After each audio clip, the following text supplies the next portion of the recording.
3 minutes early and ready to go. Here I am for the roll hunt reveal number 214. This is a 1951D Lincoln cent roll. It's a hard plastic, well, it's actually just a plastic tubed roll. So I think you can see that here. All right, let me get everything ready and ready to go so I can see what's going on here, how and why, and everything in between. Hello, Jeff.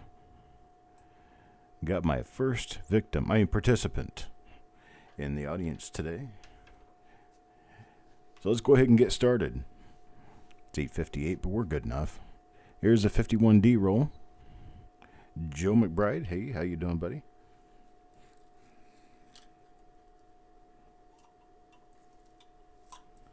And there's the coins. They look like they're in pretty good shape.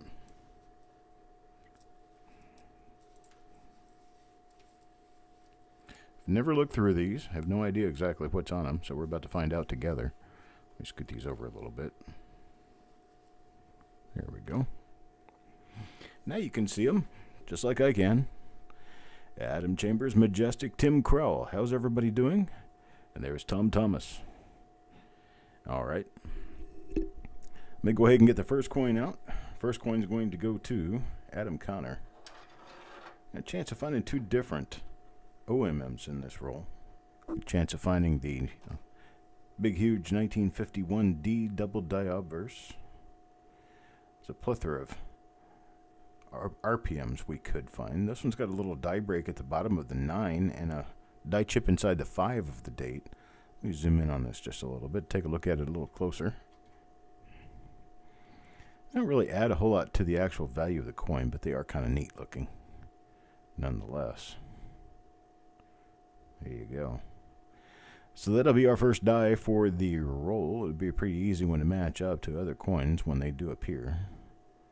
See if we have anything for doubling on this. Not really seeing anything. So we'll move on, take a look up here, see if there's any doubling going on up here. There's a really nice double die obverse that shows in the motto. Hopefully we'll find one of those. That'd be really cool. One. Well, if we find one, we should have 4, 5, 6 of them in the roll. 74D roll you got from me last year is on fire. On fire meaning really high grade coins? Is that what we're talking about? Hey, Techstar. Let's flip this over and take a look at the reverse real quick. Not highly expecting to find much of anything on the reverse of 1951D, but you never know.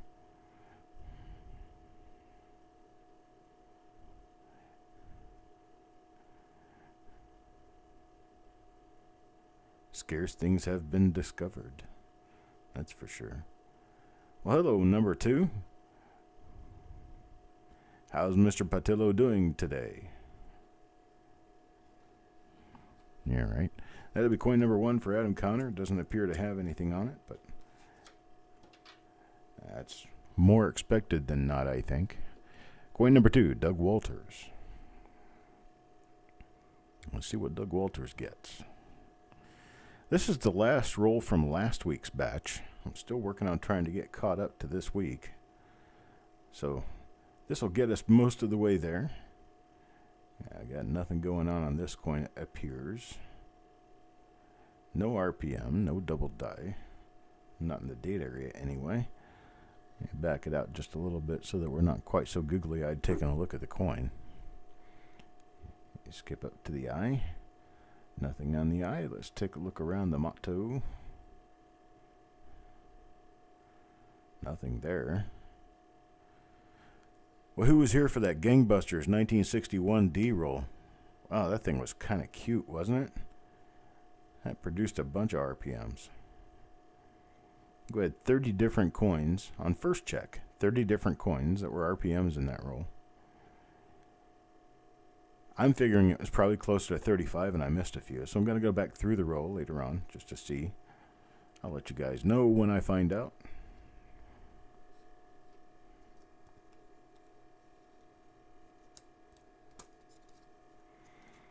All right, here's coin number 3.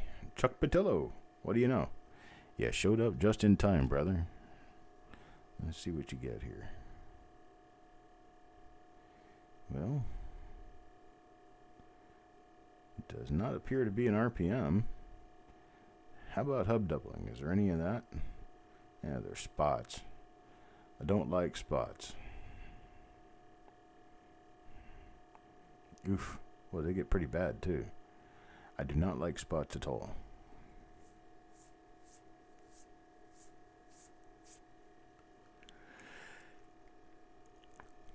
Where are we here? Let me find my coin. There we go.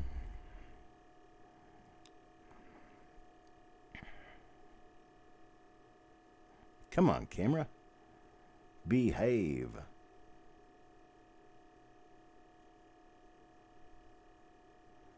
Looks like we got kind of a dud out of this coin, unfortunately. Chuck, if you remind me later on, you'll just get a refund on this one. Not a refund, but you get credit on another roll if you want to take it. Farm Dog. Farm Dog's up next here. And let's see, what do we get for Mr. Farm Dog? Oh, that's unusual looking. Kind of a thick upper part. It still doesn't appear to be any kind of an RPM, even though it was a little cocked over when it was punched. It was punched with the top up. Kind of heavy.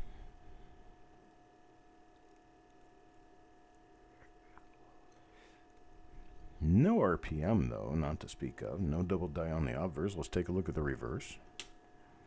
See if anything comes of the reverse. And, I don't see anything. Unfortunately, we have another dud. Dud. Decent coin, but it's a dud. No die variety. Not a high-grade coin. Now for CVS. What do we see for CVS?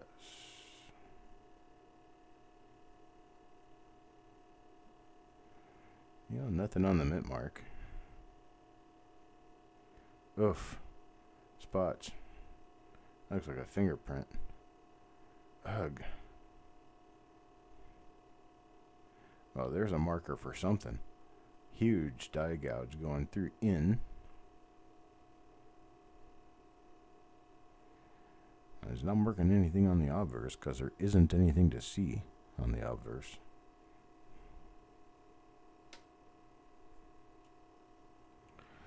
Yeah, Chucky got himself a Dalmatian coin. Leopard spots.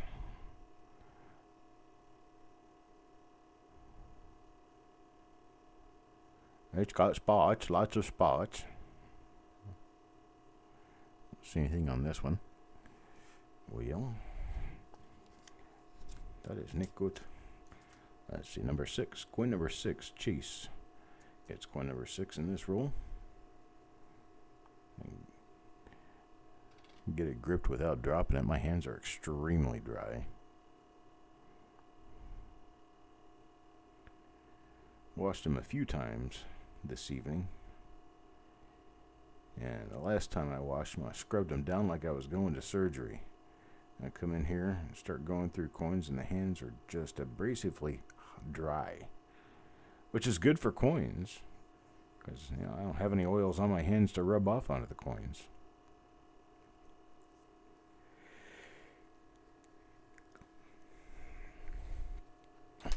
Alright, there's the next coin for Chase. Well, let's take a look at coin number 7, Adam Chambers. Let's see what Adam runs into here. Yeah, we got another one of those ones that has a heavy punch on the upper part, just like Chase just got. A couple of other people have them now. Looks like it's not anything special, though, unfortunately. And keep digging around here on the obverse to see what I can find, then we'll flip it over and take a look at the reverse.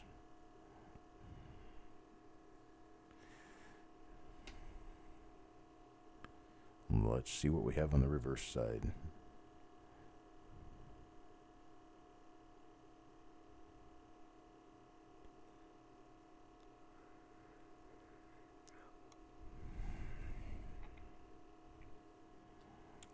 Told my wife that we found a lot of nice RPMs in the 61D roll we did last night. And I got kind of a blank stare. So I guess that means she doesn't understand and doesn't really care.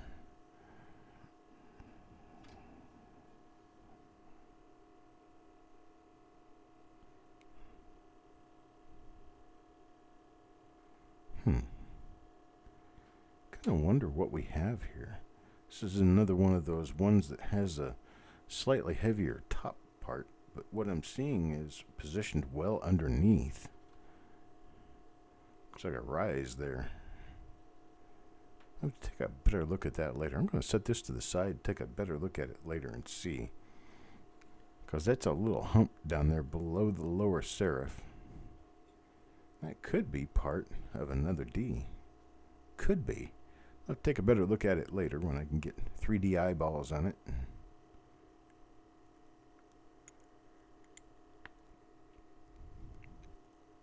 That way I can see more precisely what I'm looking at and be able to give a little better idea of what we're dealing with. Let's see. Take a look at the reverse here.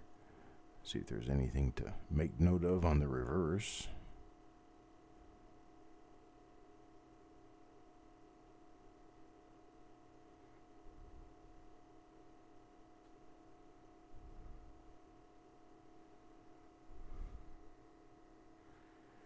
Well, I'm glad you had fun with your friends.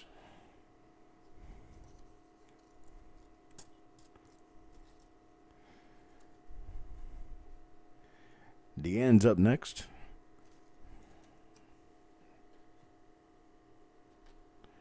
What does Deanne get? Coin number 9 here. Yeah. Appears to be a nice 1951D. Has a little bit of a hit running through the mint mark. I got a cigar just fell out of his mouth.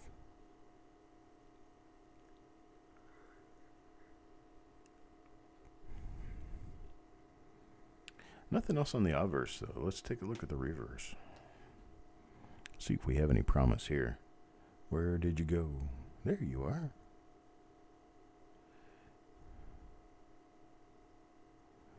My little coin likes to hide from me.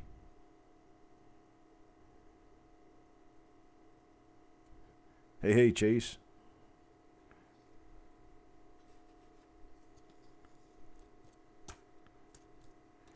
Well, that was coin number 9. Now Jeff Dunn. Let's take a look and see what we get for Jeff Dunn.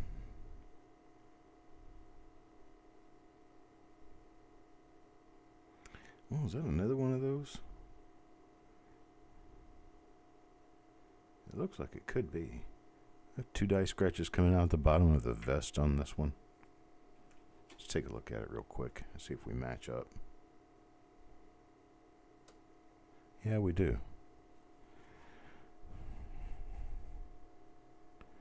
Yeah, it looks like we got 2 die scratches and a third one. We got a pretty decent size little chunk of something popping up on the coin there, so we'll use those as our marker. Let's see what we end up with here. Take a look at this one again. Bring it back in. Refocus.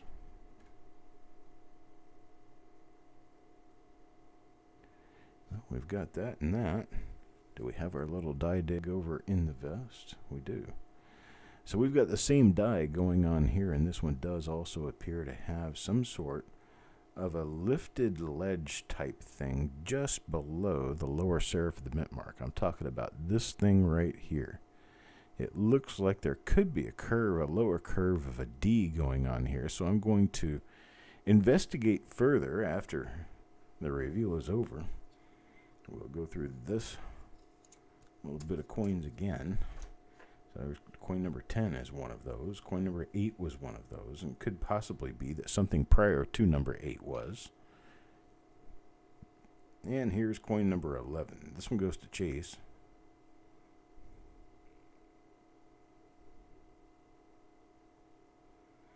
Yeah, nothing showing on the mint mark or on the date area of this one. A little bit of, looks like staining going on in this coin. Don't have anything in the motto and nothing in Liberty. Let's take a look at the reverse and see if there's anything going on in the reverse on this one.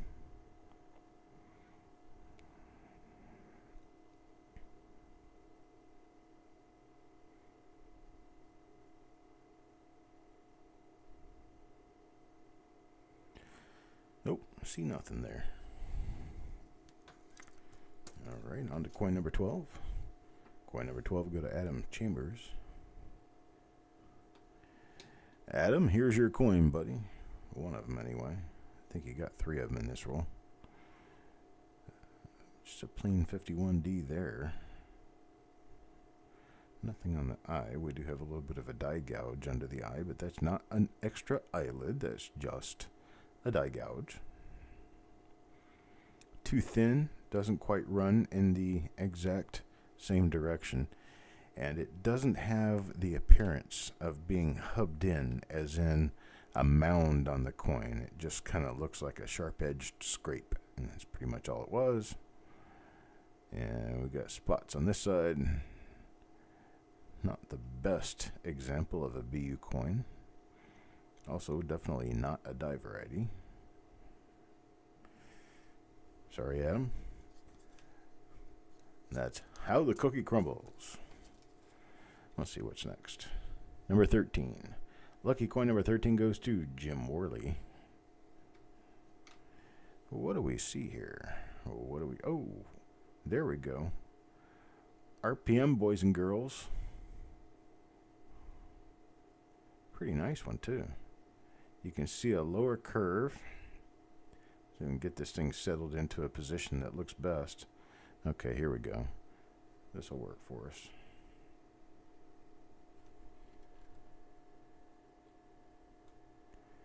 There we go. You can see part of the upper part of a mint mark inside this mint mark right here. It's another upper.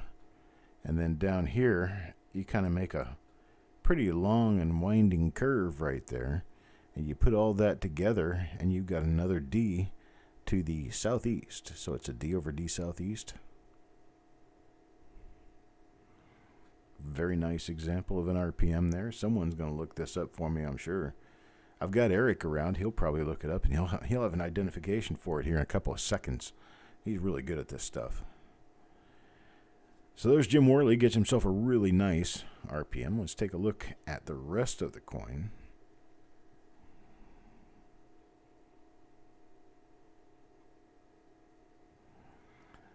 Let's see what else we have.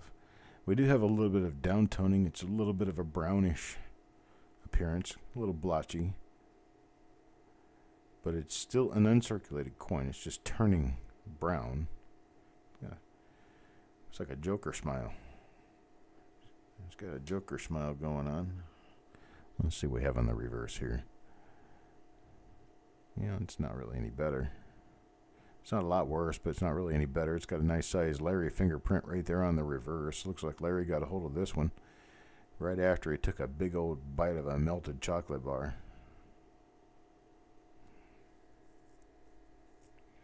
But hey, we've got ourselves a nice RPM. Maybe we'll find others. So there's coin number 13. And now coin number 14. Yo, man. Yo, man. What do we get for Yo, man? Yeah, it looks like we've got nothing on the mint mark. Could be 4 or 16.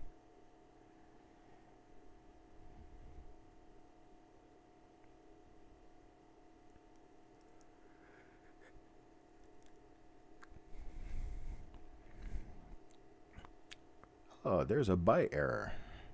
Buy die break. Very nice. 1951D. It's probably not a very common thing to have on 51D. I don't remember seeing very many of them in the past. But it's a nice one nonetheless. Nice little buy die break there.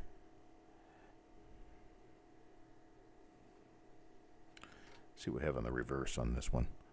See if there's anything to stop and talk about. Die scratches through the E of E pluribusum. Got a heavy die dot below the A, second A of America.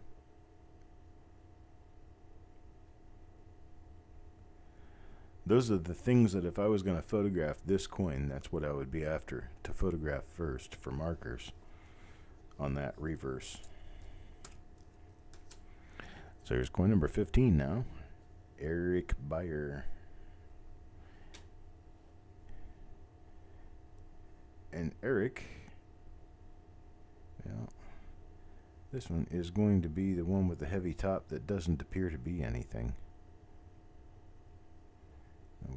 I think we've seen a few from this die before, so we're not going to find anything else.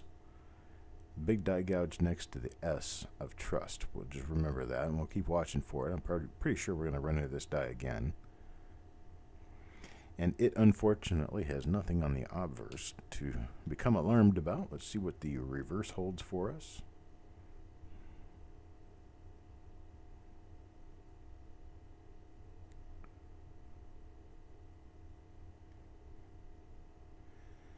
I'm looking for extra thickness and or separation. Anywhere on the reverse, typically your reverse double dies are going to be either class 2 or class 6 or a mix between the two. And the difference between them is that class 2 is distorted hub doubling, and it will show separation lines toward the rim. Distended hub doubling is class 6, and it generally does not show any separation lines. So there's your difference there. Here's Jeff Dunn. Well, let's see what Jeff Dunn ends up with. Well, unfortunately, it just looks like a close punch mint mark, nothing else.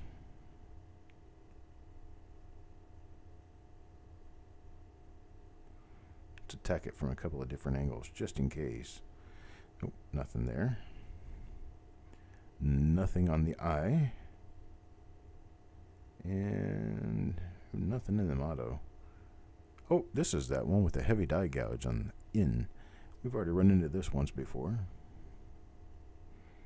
So we know we don't have anything on this one. But we can look anyway, right? Cost to look, free. I like that price. That's my favorite price in coins. Free. Free, free, free, free, free, free, free. And you get a coin. And you get a coin. CVS now. Let's see if CVS can get luckier. Well, it looks like we have a normal 51D going on here. What you're really wanting to look for in the mint mark, if you've got nothing in the mint mark, you're looking for it to be cocked to the right slightly and more under the 5. Then you want to zoom up real quick and look up here for a double die, and it's going to be a nice strong one too. FS listed double die, FS 101 for 1951D. Red uncirculated coin, and the condition these coins have been popping out in would be $25 to $30. I'd take that before a stick in the eye.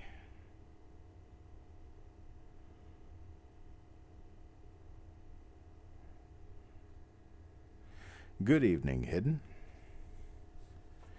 Hidden numismatist in the house.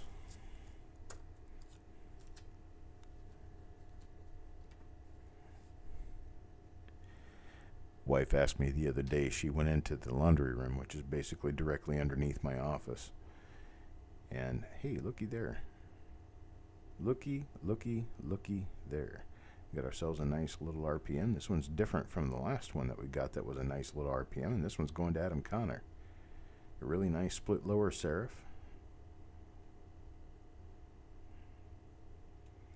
It's split on the upper, too. It's just a later die state, and it's a little difficult to discern. Unfortunately, we got a bit of a spotted coin, but we do have an RPM here. It says a pretty decent looking RPM. So let me flip it over and take a look at the other side and see if anything came out the other side. So the wife was changing the laundry around the other day downstairs directly below my office.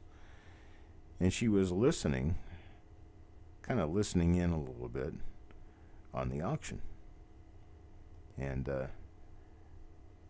so she tells me, I heard you doing that auction chanting up there. And I said, yeah. She said, do the people that bid on your coins actually like it when you do that? And I said, well, I never really asked. Joe McBride. I just think that when you get into an auction environment, people kind of expect you to do that. I'm not annoying about it, or at least I don't think I am. I know some people, you listen to them and they're just very annoying.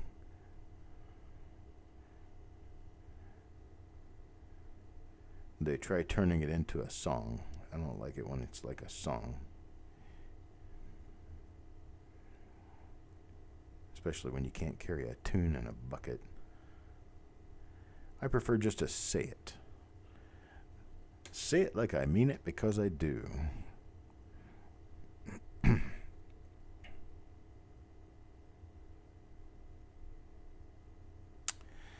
Tim, when I mailed that package, I don't think that your 55S had even arrived here yet.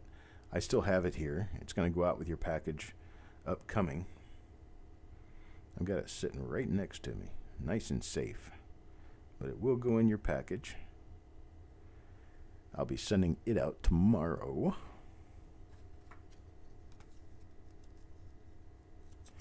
Got nothing on that coin number 19. Let's take a look at coin number 20 now. Eric Beyer. And Eric's coin number 20 is, well, it is an RPM.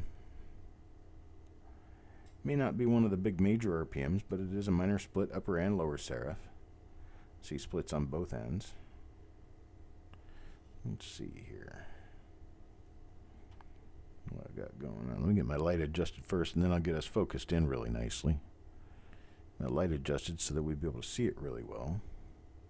That's not very easy to do, is to get the light adjusted so that you're looking at the corner of a mint mark that's about 1.5 millimeters in size. Here you go. You can see the lower serif is split, and you can see the upper serif is really wide and rounded, which means that that is going to be another serif. So you got split upper and lower serif on this particular repunch mint mark. And this one goes to Eric Beyer. I don't think that we've run into this die yet. If we have, I don't remember it. That's my story, and I'm sticking to it. Well, let's keep going around the coin. Of course, we've got a little bit of a fingerprint on this one. It's a good coin. Can't ever have coins that are just beautiful and have nice die varieties on them. I mean, why would we want that? Man, this coin is kind of thrashed a little bit.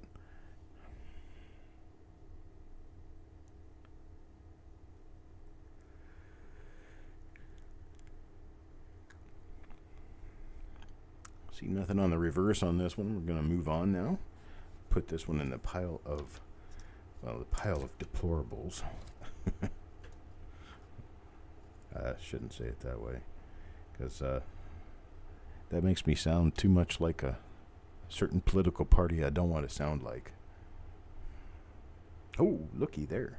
That's nice. CVS got himself a really nice RPM here. Nice 1951D. Split lower serif, a big split lower serif. This RPM, meaning the 51Ds that we're kind of looking at, well, this particular one, I'm going to give it probably an $8 to $10 value in the condition it's in. The last one was probably a $6 to $8 coin in the condition it's in. And they would easily sell for that price.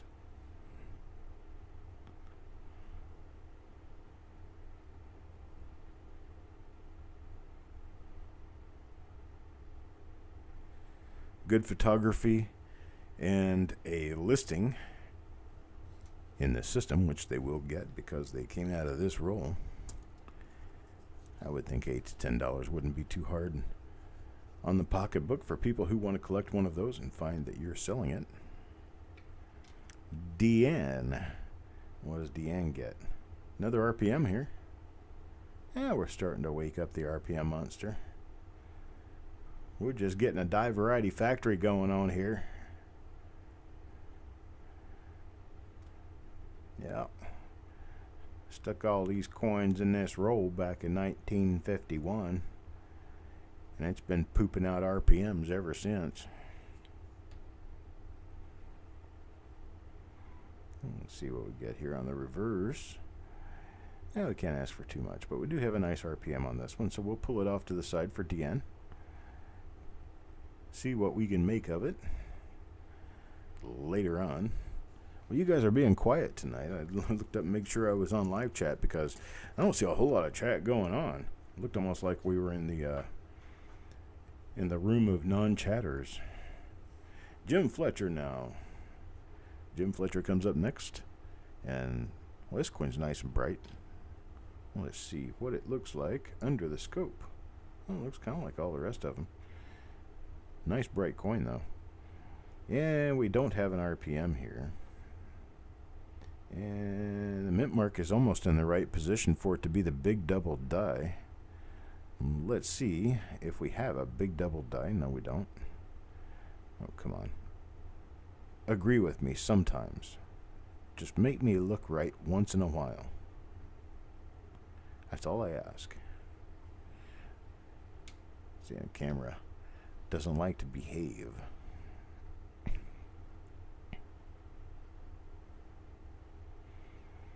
Very nice. Ooh, what was that on the end?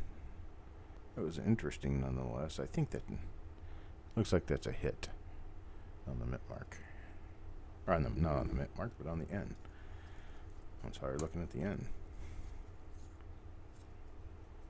Alright, and that'll be for Jim Fletcher. That's coin number 23 now, and coin number 24, Bill Betts. Coin number 24 goes to Bill Betts. And this is what we're going to get on coin number 24. It is a very nice RPM. Check that out. I think that's RPM number 1, is it not? It's one of the cute ones. That's for sure. Now see, this one's $10, $15, $18 maybe. Really nice, big doubling. Monster doubling. I'm going to flip it around the other direction so it makes it a little bit easier to see the doubling through the light. Maybe not. How about this direction? There we go. Now you can see that very nice. That is cool.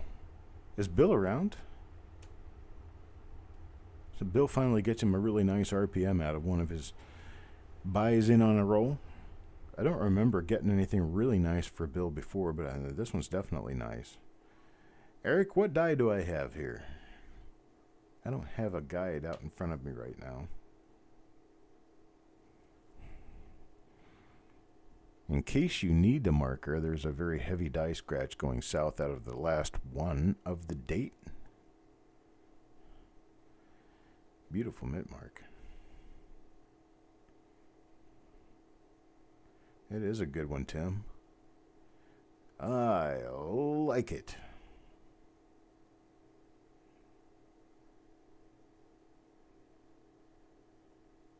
Very nice.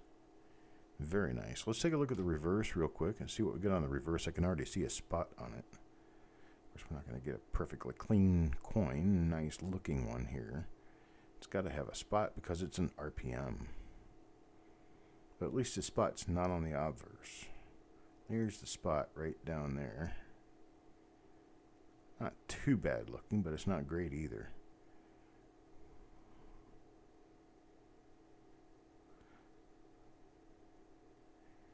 What a very interesting coin.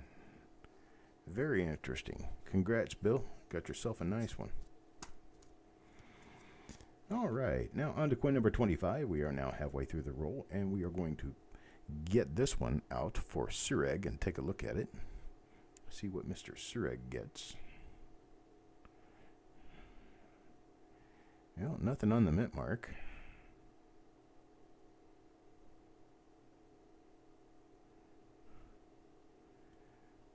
No hub doubling up there. Let me zoom back out on this one so we're not trying to look too hard at one little tiny area.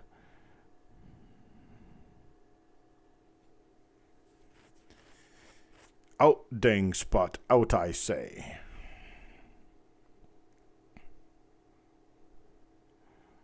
Well, it's unfortunate. We do run into a spotty coin once in a while. Sometimes they happen to be the more valuable ones, too. That coin in a solid 65 condition would be easily a $25 coin. We just don't see RPMs like that very often.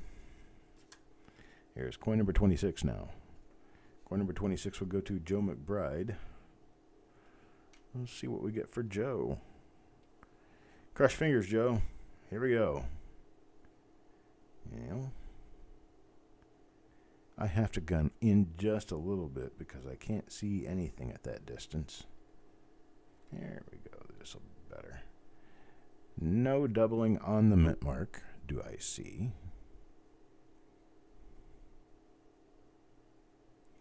Nothing in the motto. Nothing on Liberty.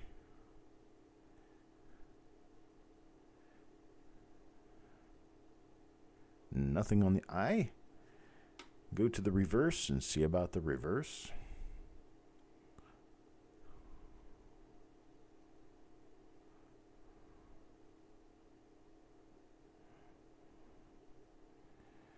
Scrapes down there on the lower reverse, but we've got nothing on the reverse to talk about. So that's Joe's coin there. Oh, shit. I didn't say that. I didn't do that. Erase the last 5 seconds of your memory. Thank you very much. Surag. Let's see what we got here. Well, appears we've got nothing on the mint mark.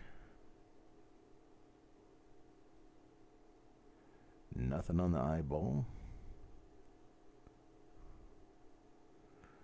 Nothing in the motto. Wait. Hold that thought. Okay, never mind. I thought I saw something below Liberty, but I did not. It was my imagination.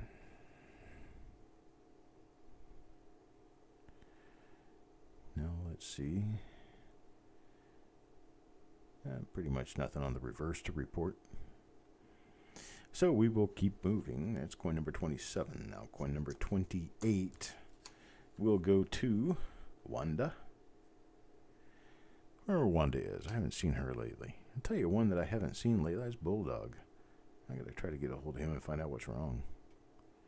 A nice little split on the lower serif there. That's a very nice RPM.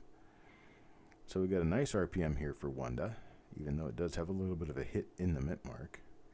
Let's take a look around and see if there's any doubling on this coin to go with that beautiful mint mark. And no other doubling. Oh yeah, Tim, I know the rest of the story. I tell you, man, I've seen my share of them. Know exactly what you're talking about. That's a little die chip coming up off the top of the E in 1. It's a relatively common place to have failure on a die, but you don't see them very often. I guess I should say probably uncommon, but not scarce. But that'll work itself into being a good marker for this particular die variety because we do have a nice RPM on that coin. So next is going to be Thomas. Let's see what Thomas gets us. Another nice RPM. This one looks like Wanda's RPM almost. It's about the same. Nice split on the lower, somewhat of a split on the upper. I'm trying to see if we have a third mint mark, because it looks like that little thing on the bottom could be part of another serif. I'm talking about, hey, behave. Talking about this little guy right here. That little thing right there. This little light of mine, I'm going to let it shine, because I think that might be a tripled RPM. Boy, I wish I knew what to do to this camera to make it quit doing that. I could break it. It would quit doing that. Of course, it would quit doing anything. But that's probably not the right answer for me. Oof. This one's kind of ick on the reverse. But we got a nice coin for Thomas anyway. It's a nice RPM. We may or may not already have this one listed. If we don't, we'll certainly get a photograph. Or 2 or 3 or 15. And make sure that's listed in the copper coin system before that coin goes out to him. Now here's Sissy Atwell. Sissy Atwell's coin, number 30. And nothing on the mint mark area. Nothing in the eye. Nothing in the motto. Nothing in Liberty. We flip it over now. We look at the reverse to see what we have. And like most other 1951 D Lincoln cents, this one has a normal reverse. Like most others.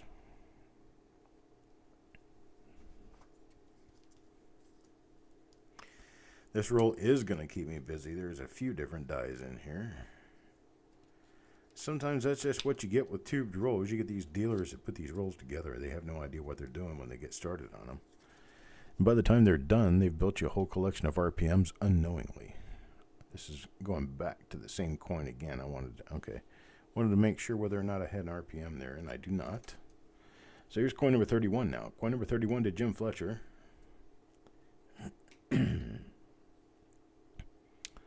Let's see what we get for Mr. Fletcher. Well, unfortunately, it appears that we do not have an RPM. No, sir. Let me keep looking around and see what I can find here. Because we're running one reveal behind, we're going to do our reveal tomorrow, but then Friday, we're going to have 3 reveals. The reason I'm doing 3 is because I'm doing an afternoon reveal to catch up, and then I'll be doing 2 evening reveals. It's the 2 1972 rolls we've been waiting to see. I have no idea what's inside of them, so it's exciting to me as well. Hopefully I'll get all of you guys some nice double dies in those. That would be my hope anyway. Gosh, what if I find a number 4? That's going to be news.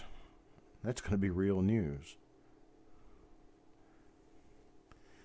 Something like idiot dealer in North Carolina sells $4,000 double die for $4.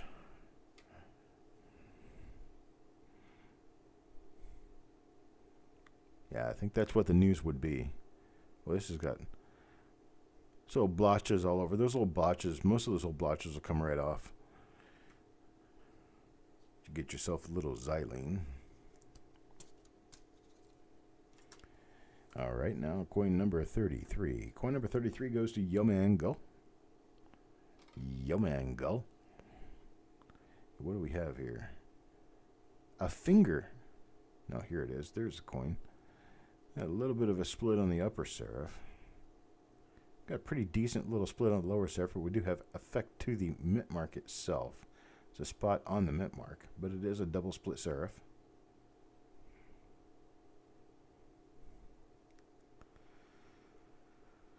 Dun, dun, dun, dun, dun. One of these days I'm going to have to figure out how to actually entertain everyone while I'm going through this stuff. Hey, there's a nice little die gouge right next to lapel. You always look all over the place. You never know where you're going to find markers. Some of the markers that you're going to find are going to be just absolutely outstanding, and they're going to be in places where you never really expected to see one. So you got to look everywhere for your markers, and your markers are going to be things that you would expect people to be able to see for quite a number of strikes through the process of minting the coins, but also after the coin receives a little bit of wear. You want to make sure that you can still see the stuff that you're putting out as markers, because markers are supposed to be usable.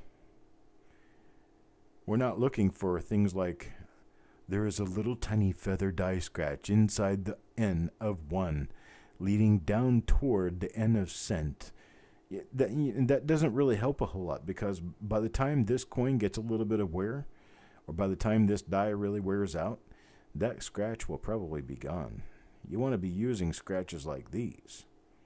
These heavy scratches are good scratches to use as markers. But there, a number of different scratches will show up in different die states. See this one right here below the C? That scratch right there is a pair of scratches down there below the C. Those things are almost completely worn away on this particular example. And they were probably really strong scratches before. You imagine you go through another third of the die's life and those scratches will be gone. So you have to have something else that will support you in your find of die markers. There's a really nice die scratch right there that would be a great marker for this particular die. So there's a number of places that you can go looking around on a coin to find, well, the goodies, the markers, the things that you need to know in order to get a coin listed or get a coin identified. And this one's got a ton of really nice little markers on it. Yo Man coin got himself a nice little RPM. I'm going to go ahead and move on to the next coin. That's coin number 33.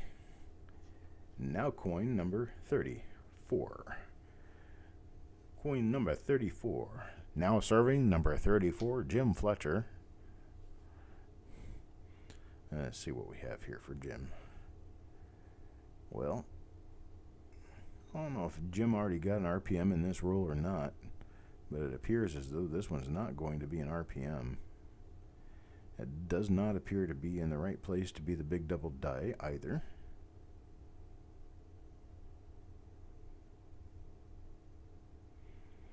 I like finding double dies with coins that have mint marks, because the mint marks, well, from 1989 back, the mint mark, the appearance of the mint mark, and the position of the mint mark can be used as a marker to help identify double dies.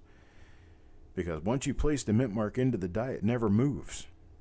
So if you've got a mint mark that's placed slightly off to the left, and it has a double die, then every one of those double dies is going to have a mint mark placed off to the left. That's just a given. That's why double dies are always a lot more fun when there's a mint mark involved. Now, the ones that there is no mint mark, you can still use plenty of different markers for it, but say, like, for instance, the 1972 dies. Those would have been easier had there been a P mint mark. They're just not quite as easy, though. So they offer us challenge.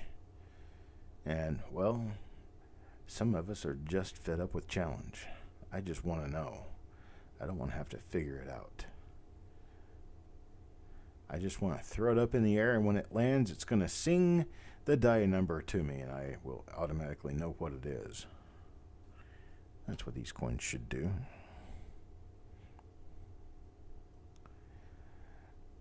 So I talked with the wife at dinner this evening. We went to one of those Japanese hibachi show cooking places.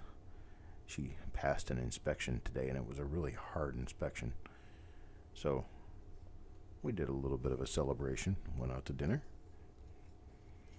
While we were at dinner, I said something about, some guy had said something about my voice being $1 million voice, and I said, I don't even know, don't really understand what he's talking about. And she kind of looked at me and said, yeah, you do. I said, okay, well, what am I supposed to do with it, though? And she said, well, there's some of the Audible books that I listen to just because of the narrator reading the book. Not necessarily because the book is all that great, but I just like to hear how they play the characters out. I thought, well, that could be something. I could actually do that. But I don't know with those Audible book things. I mean, do you have to do everything in one take? Or how do you deal with that? How do you do that? Do I have to do the clip, the audio clip and everything, and all the editing, all the audio editing, and then just pass in the final the final audio version of what I've got?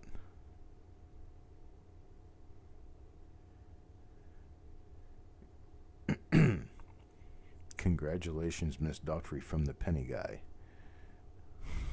Okay. I'm not really sure What are we talking about? We talking about what part?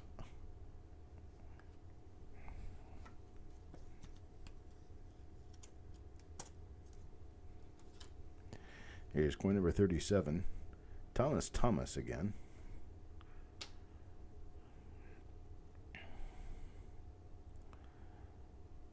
Still not an RPM. Uggity buggity. We pull really nice RPMs and then we go back into the dry spell. Somebody put a hex on this roll.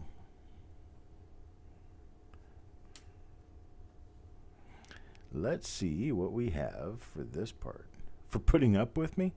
Oh my gosh. I'm not that bad, am I? Yeah, my wife said today that I might actually get away with doing a job as an audible book reader. I don't know about that. Consider it. I think I'd probably rather read the dictionary than read stories. Not so good a storyteller. But I could definitely give you a definition out of the dictionary.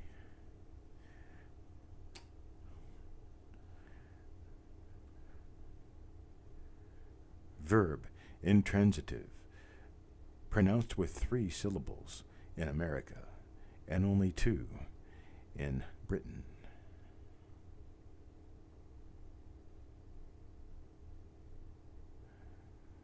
Yeah, my voice for animated movie stars. You mean like Raja the Rabbit or something? Yeah, you actually have to be able to characterize your voice into something. Sounds more like an animal, and I don't know what I would be. I guess I could be a donkey. Well, no, because that's Eddie Murphy. Eddie Murphy sound. He's the donkey.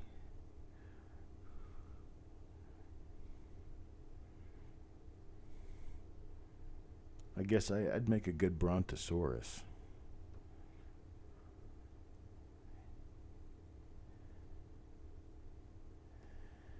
Were you talking to me, T-Rex?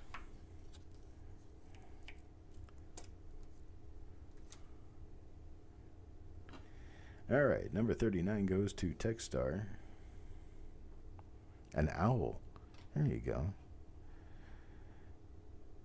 Of course, the only owl voice I can think of is the guy that was on the Tootsie Pop drop commercial many, many years ago, back in the 70s. Or was that a Charm? That was a Charms Blow Pop. Remember how many licks it takes to get to the center of a Charms Blow Pop? 1, 2... crunch 3. It takes 3 licks to get to the center of a Charms Blow Pop. I don't know if they even make those things anymore. I haven't seen one in years, but then again, I don't really look for them. Probably about 1976 or 77 was the last time I saw one of them.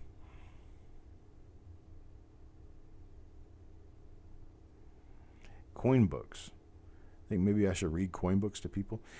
Now, who actually listens to a coin book? You know what I'm saying? I mean, who would actually listen to a coin book all the way through like it's a narrative, a chapter narrative? I mostly use coin books only to look something up. So I go to the index, see if they mention it. If they do, I go to that page, look at that page, then back on the shelf the book goes until I need something else. So you read all the way through them, Techstar? You're the weird one?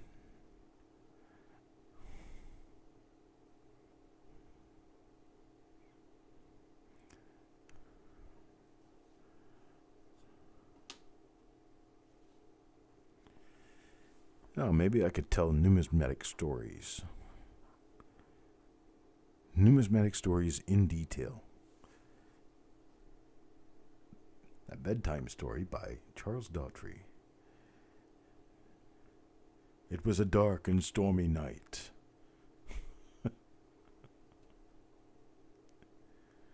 And the ship was sinking.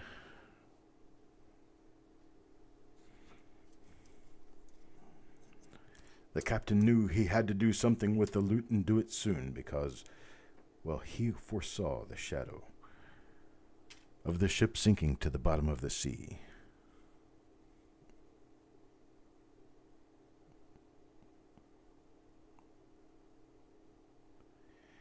Yeah, we used to open rolls like that back in the day. I tell you, we did.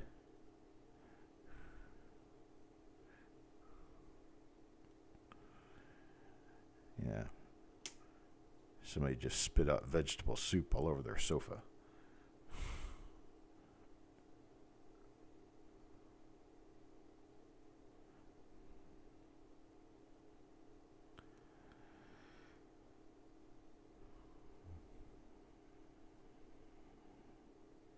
It's going to get cold here tonight. Forecast low temperature 29 degrees.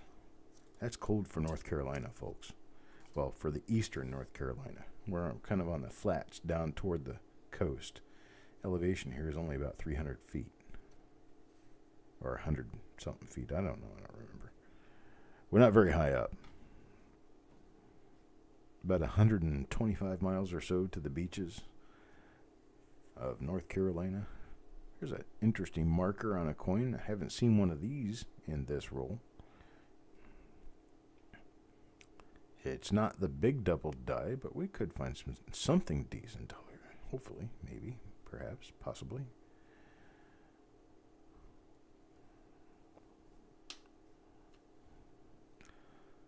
Let's see there.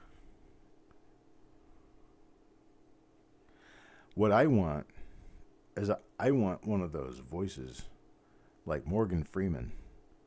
Be able to say anything and have it sound like it's very poignant, makes sense.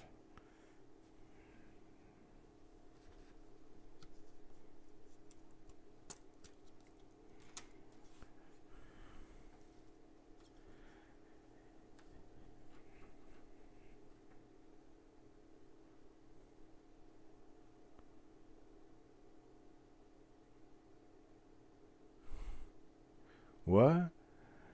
Hubby was in a hospital, had surgery, woke up after you left, rip IVs off, went in a hallway, grabbed a nurse and said, "We have to go, hurry, the ship is sinking."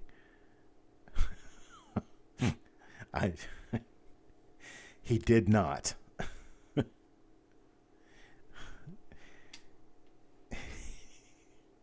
No, that didn't happen. Not because I said it.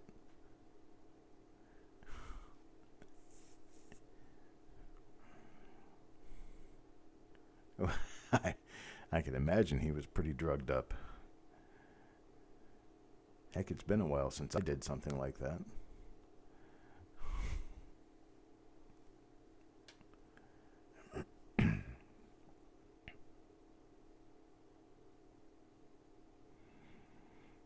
I wish I had really good stories to tell. If I had really good stories to tell, it would be something, well, I'd imagine I could pretty much tell any story as long as it was good. Shabatrubada pressure. Shabatrubada? Shabatrubada. Shabatrubada pressure? Aha. Okay, so it brought back the memory. Because if I caused that, I would be highly embarrassed. So we have to take his iPad away from him because some guy is talking him into believing the ship is sinking.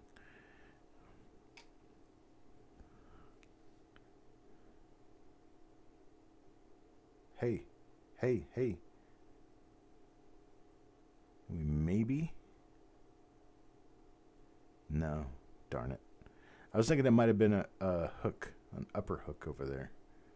Like right there, right here. That looked like it could have been an upper hook of an east, but I don't see any other evidence of it anywhere, so that tells me it's probably just a flow line. Slightly heavier flow line showing up, just like this one up here, and just like this one over here, and just like this one over here. See, that's one of the things that I try to teach, that I try to tell you, that when you're looking at something and you think you have found something, you need to look at all the area around it, because the area around it could give you just about as much, just about as much of a clue, whether you do or don't have something where you're actually looking. Because see, here you have a die dot. Here you have a little die dot. Here you have a little die dot. What's to say that this is an extra D? Just because it's in the right place? Well, that doesn't really make a lot of sense. What makes more sense is to look around and make sure that you're not seeing that kind of an anomaly everywhere else in the area, and you can't just attribute it to being a die scratch of some sort. Hello, Edward Jacobs. So that's what I teach when telling people how to find die markers. Sometimes die markers are easy to find. Sometimes they're really difficult. And what you think might be of doubling on a coin turns out to not really, because you eventually see the light other areas. Unfortunately, this coin is a really spotty one. I don't like that at all. Who got this coin? Chuck? What is up with you, Chuck? You seem to be able to find the ickiest coins in the roll. Well, there's another one I'll give you credit for. You got credit for 2 of them now. Mike Birchman. Let's see what Mike Birchman got. And not an RPM. So let me keep wheeling around and see what we can find. Yeah, see, there's a little handlebar mustache going on right there. Let's see. We got no doubling in God We Trust. We've got no doubling in Liberty. I'll go ahead and flip it over onto the other side. See what we got on the other side. And I don't see anything over here yet. Let me not preclude finding something nice by saying it's not there. Let me look first. Thank you. It's not there. So, what am I supposed to say again, Tim? Did I miss something? Adam Connor. Well, let's see what Adam gets with this one. Well, if my camera would ever play nice with me and stop flashing out, you could see that there is a minor repunched mint mark there. It's a very minor split in the lower serif. I don't know if that's something I would actually list, though. It seems to be rather too minor.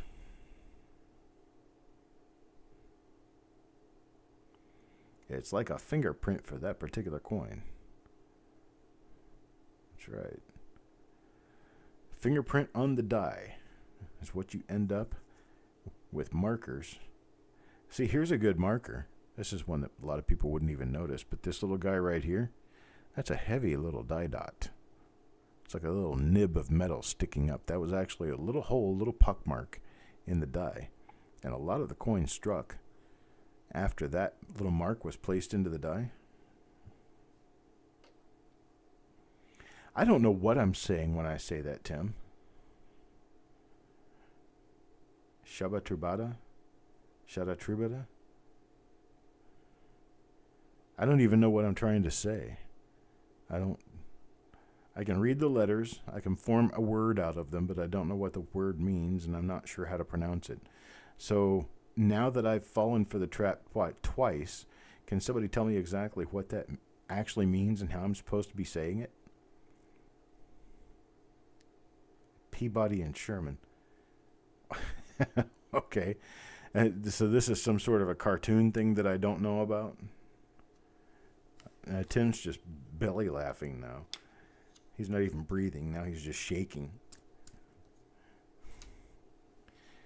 Kind of like that meme that you see on Facebook, that Chinese kid just belly laughing. Ask Silver. Okay. Silver nitrate.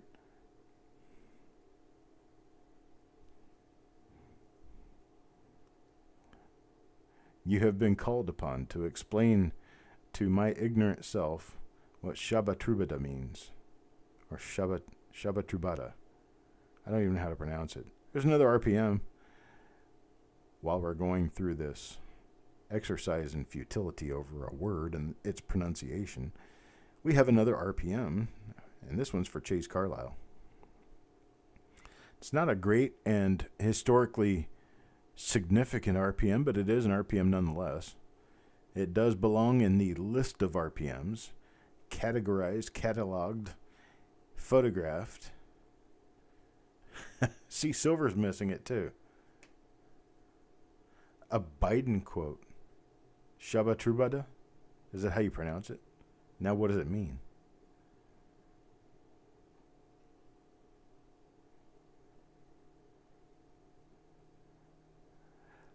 Oh, just a little interesting information. Tom Kane, voice of Yoda, actually does a lot of Morgan Freeman's voiceover work. He lives in Overland Park, Kansas, and he's always on the local radio here.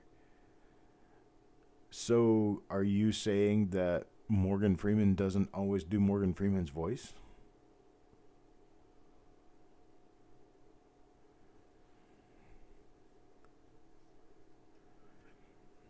Shabba Trubada. It could be a foreign word. It could be Shabbat Trubada. Could also be Jewish. Starts with Shabbat, so it could be Jewish. It could be Hebrew.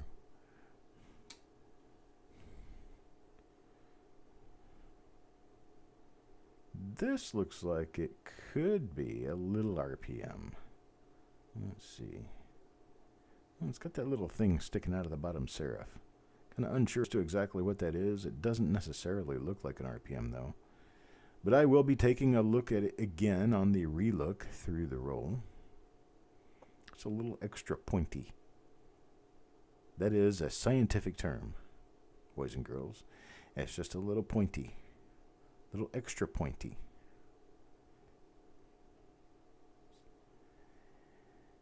Yes, I would like that well done with a little extra pointy.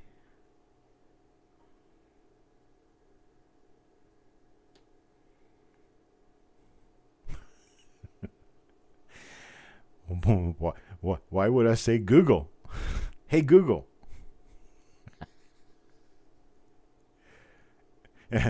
People turning their phones down. So now it's your phone telling your phone to do something. How do you get around that?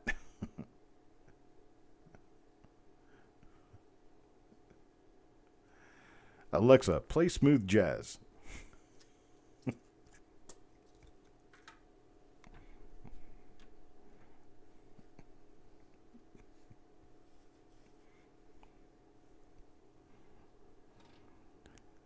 Alexa, tomorrow's weather for Nome, Alaska.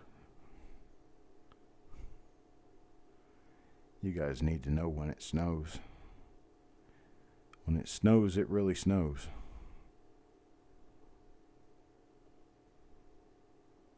TomKane.com. Okay, well, I appreciate that. Hey Google, show me TomKane.com. Let's let everybody else see it too.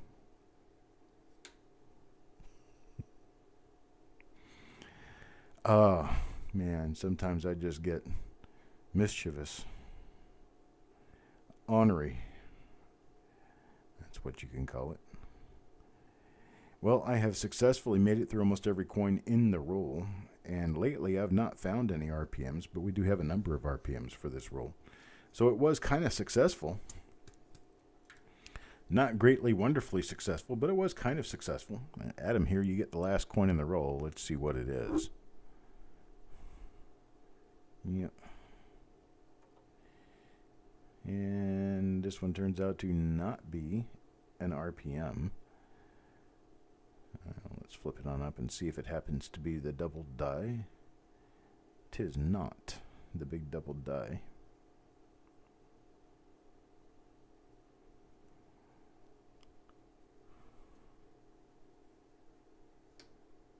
You found a music group named Sabadabada? Would that be how you pronounce that? Sabadabada? You're not going to get me on pronunciations, not after I've learned Greek.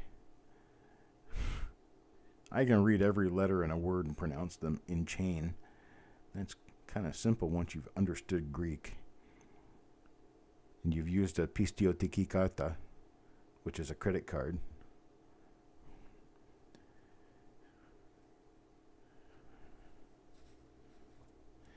The boy Sherman's downstairs with Mama. She just got home this evening. She's back home from her trip around the state. And Sherman's not feeling really well. He's got a limp. Not really sure why he's got a limp, but his rear right tire doesn't like to work right now. And he's kind of taking it easy tonight on Mama's bed. So here's what we've got for RPMs. In mixed random different order, we have coin numbers 33, 29, 28, 24, 22, 21, 20, 18, 13, 10, and 8. And those belong to Jim Worley, Jeff Dunn, Jim Worley, Adam Connor, Eric Beyer, CVS, Deanne, Bill Betts, Wanda, Thomas, and Yomango. So that's what we've got so far before I have a chance to actually go back and look through them again. But that's what I'm showing for die varieties for now. I'm done for the night. I've got nothing else to do, so we can sit and chat for a while if you want to. Otherwise, I'm finished with the broadcast as far as it needs to be, so I appreciate it, folks. Thank you guys for showing up. Thank you guys for being here. If you have any questions or anything that you'd like to know that I can share with you, ask away.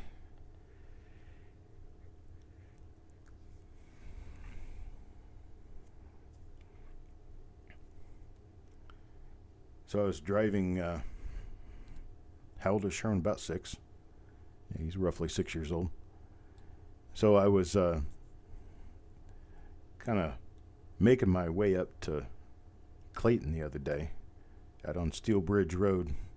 That turns into Lee Road and goes through the woods and the sticks and ends up coming up on Ranch Road. You take Ranch Road about 2 miles in, 2 or 3 miles in, underneath Route 70, and that ends up taking you into Clayton. So that's where I was headed. And I was coming down the highway, and there's a horse barn over on the left side.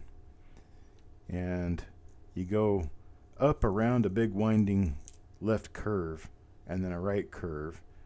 And on the left side of the road there would be a cornfield. Well, there was a car stopped on the right side of the road, or on the other side of the road from me. I was going north and it was going south, and it was stopped. And almost directly in front of me was a doe kicking around and everything. And I basically watched the death of a deer right out there on the road. I kept driving. There wasn't anything I could do. I mean, I'm not going to save a deer's life, and I'm certainly not going to worry too much about the vehicle that hit it, because I don't think that was very damaged. Of course, then again, they killed a deer, so who knows. But sure enough, I saw it as I was going back through the area. I saw the deer over in the ditch, and that was what it was. It just kind of made me reflect life for a while. It's that you never have tomorrow promised to you. Never know that you're going to get anything tomorrow. So live every day like there's some chance it could be your last. I know a few people lately have found that on 218, no, you had 219, I believe. But I know there have been people who have found that truth recently, and I have a lot of thought for those people and a lot of thinking through that you never know when something's going to happen that's going to take us.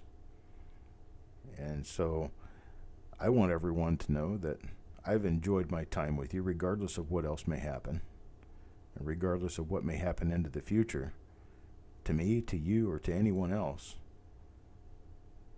I'm glad, I'm thankful, I'm grateful that I got to do what I did get to do for the last couple of few years of my life. I've basically just done what I really wanted to do.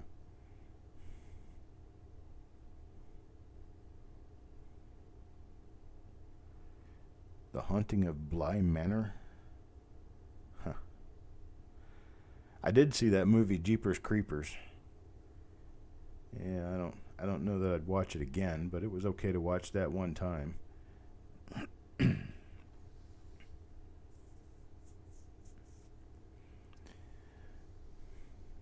Season 1. Oh, so is that a regular TV show, or is it season 1? Is that a TV show that they're going through episodes, or is it a movie, one-time gig?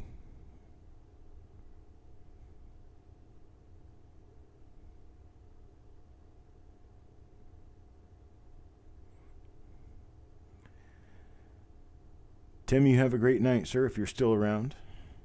Sorry I didn't see you say goodnight earlier. There you are. You are there. Good night, Tim. And Mr. Worley, you have a great night. So it's a Netflix movie. I may actually go down there and look it up and see about it. Is it any good?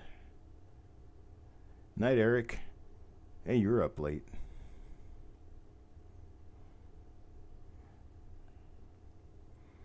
Eric's one of those guys who's awake at 4 o'clock every morning.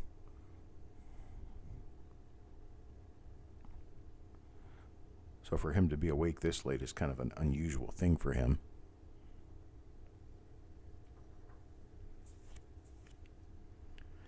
I'm sorry I kept you up so late, Eric.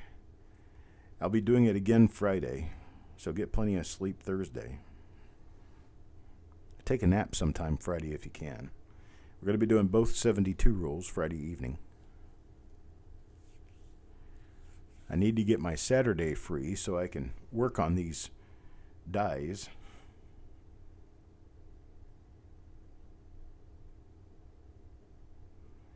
You have a blessed night too, Kelly. You have a great night. And I'll be back on tomorrow for sure. People around here say, Lord willing, the creek don't rise.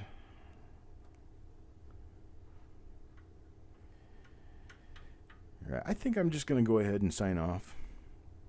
And you guys have a great night. I think I might watch some TV and go to sleep. I appreciate it, folks. Thank you a lot. This has been roll reveal number 214, a 1951D plastic tubed roll. Be going on to reveal number 215, which is a 1960D roll tomorrow, 1960D large date. It's an original bank wrapped roll, First National Bank of Chicago. And that'll be coming up tomorrow. I'll see you guys later. Have a great night.